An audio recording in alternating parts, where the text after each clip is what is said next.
Қайырлы күн, құрметті оқушылар. Сіздерге сәттілік тілей отырып, бүгінгі сабағымызды бастаймыз. Бүгін сіздердің назарларыңызға ұсынғалы отырған 7-ші сыныптағы қазақ әдебиеті пәнінен ұзақ мерзімді жоспардың ұрпақтар тәрбиесі тарауындағы Төлен Әбдіковтың қонақтар әңгімесі. Бүгін әдеби шығарма сюжетінің құрамдас бөлшектерін талдаймыз, шығармадағы эпизодтар мен бейнелерді салыстырамыз. Алдыңғы сабақта жазушы драматург, қоғам қайраткері Төлен Әбдіковтың өмірі мен шығармашылығы жөнінде мағлұмат алдыңдар. Ал енді Төлен Әбдіков туралы не білесіңдер деген сұраққа топтастыру әдісі арқылы жауап берейік. Сендерді дұрыс жауап береді деп ойлаймын. Жарайсыңдар, балалар.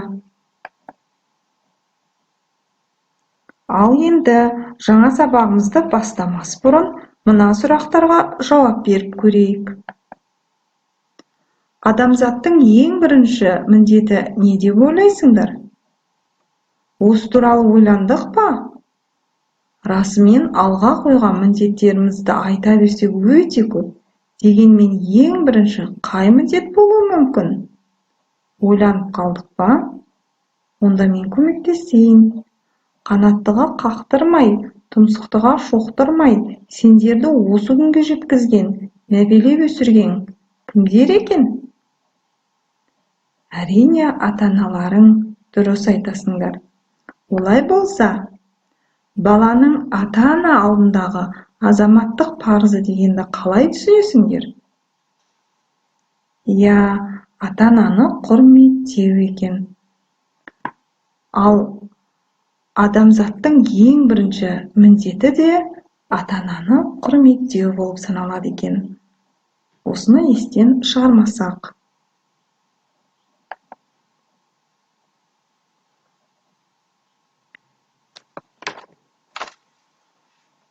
Енді бүгінгі өтетін тақырыбымызға назар аударайық. Төлен Әбдіков адамның ішкі жанын қопара зерттеп жазатын қаламгер, оның қаламынан туған әңгімелер қазақ прозасына тақырыптық қана емес, философиялық, психологиялық тұрғыдан да орасан зор жаңалықтар әкелді. Жазушының сөзбен сомдаған әр образы, әр кейіпкері өзіндік мінезі мен ой қайшылығымен ерекшеленеді. Кейіпкерлерін қоршаған орта мен құндылықтар қақтығысына түсіру арқылы мәңгі адамзаттық мәселелерді көтеріп шешімін іздейді. Қаламгер әңгімелері адам жанының кейбір беймәлім тұстарын сипаттайтынымен, оның себебін табуға ұмтылатынымен ерекше. Бұл ерекшеліктерді бүгінгі қонақтар әңгімесінен көретін боламыз. Әңгіме бүгінгі күнде де өзектілігін жоғалтпаған үлкен әлеуметтік мәселені көтерген шығарма. Суреттерге мұқият назар аударайық. Әңгіме неліктен қонақтар деп аталған? Суреттердің тақырыпқа қатысы бар ма? Шығармадағы қонақтар кімдер болуы мүмкін? Бұл сұрақтардың жауаптарын толықтай табу үшін әңгімені оқып көрейік. Оқып болсақ, шығарманың қысқаша мазмұнын бейне материалдан тыңдап көрсек.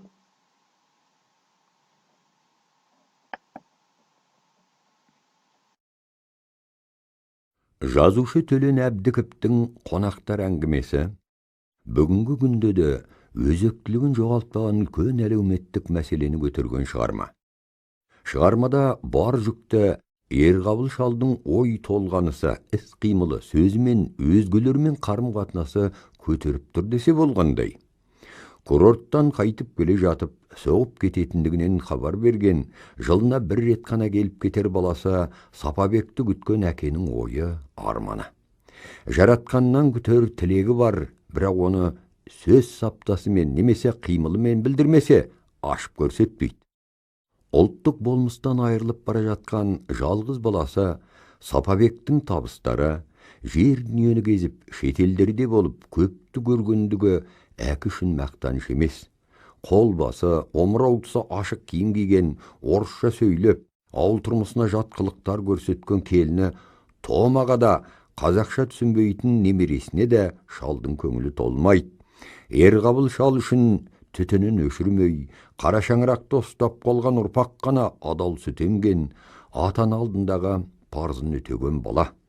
Ауыл адамдарына әңгіме айтып, көсіле сөйлеп отырған баласын сөзден зеки тиюында да, кетерінде немересін тастап кетуге қимаған баласына «Алып кет өзіңмен бірге, оқыт, өзіңдей қаңғыбас етіп шығар» деп түнере сөз айтуында да осы бір шалдың баласына деген наразылығы айқын сезіліп отырады. Ерғабыл шал ұлттық болмыс пен құндылықтарды сақтаушы, қара шаңырақ деген киелі ұғымды қастерлеуші тұлға. Сапабек әкесі үшін парыз, қарыз, борыш ұғымдарын ұғына жете түсінбейтін, бүгінгі күнмен ғана өмір сүруші бала. Көтерген тақырыбы ауыр болғанымен, сөз орамдары мен айшықты сөздер еркін қолданылған шығарманың тілі жеңіл, оқушыны баурап аларлық сюжеттер желісі айқын. Ал балалар, шығарма сендерге ұнады деп ойлаймын. Ал енді тапсырмаларды орындайық. Бірінші тапсырма: берілген эпизодтарға талдау жасап, ондағы басты ойды анықтаңдар. Қандай өзекті мәселе алға тартылған? Тапсырманы дұрыс орындайды деп сенім артамын.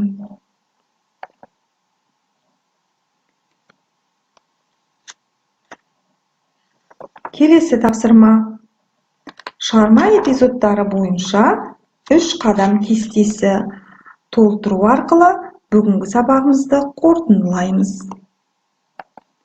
Бірінші қадам: шығарма эпизодтарында көтерілген мәселелерді анықтаңыз. Екінші қадам: қазіргі таңда бұл мәселелер өзекті бола ала ма? Неліктен?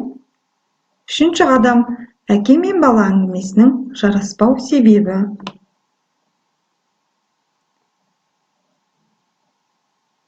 Тапсырманы дұрыс орындайды деген сенім артамын. Жарайсыңдар балалар.